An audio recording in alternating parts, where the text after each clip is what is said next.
സാറേ 4 മണി വെളുപ്പിനെത്തി കുടുംബത്തെ സകല പണിയും തീർത്തിട്ടാണ് സാറേ 9-10 മണിയാകുമ്പോ ഞാൻ വേറെ പണിക്ക് പോണത്. ഞാൻ ആ ജോലിക്ക് പോകാൻ വേണ്ടി ബസ് സ്റ്റോപ്പിൽ പോയി കുറെ നേരം നിന്നിട്ട് ഒരു ബസ് പോലും വന്നില്ല. എന്ത് ചെയ്യുമെന്നും പറഞ്ഞ് സങ്കടപ്പെട്ട് ഇങ്ങനെ നിക്കണ സമയത്ത് ഒരുത്തൻ ബൈക്കും കൊണ്ടുവന്ന് എന്റെ അടുത്ത് നിർത്തിയിട്ടൊരു ചോദ്യം, മഞ്ഞണ്ടാ കേറിക്കോ? പരിചയമില്ലാത്തൊരു തന്റെ വണ്ടിയിൽ നമ്മൾ ആരെങ്കിലും കേറി പോകുക സാറേ? ഞാൻ കേറി. പോണ സമയത്തേ അവനെ ഒരു ചായക്കടയുടെ മുമ്പിൽ കൊണ്ട് നിർത്തിട്ട് ചോദിക്കണ്ടേ, ചായ വേണോ കാപ്പി വേണോന്ന്? പരിചയമില്ലാത്തൊരാക്കടെ കയ്യിൽ നിന്ന് നമ്മള് ചായ കാപ്പിയാ മേടിച്ച് കുടിക്കുക സാറേ. ചാർജ് മതിയെന്ന് ഞാനൊന്ന് പറഞ്ഞു.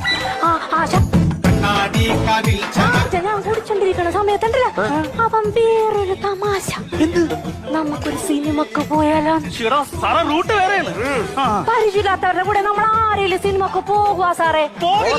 ഞാൻ പോയി.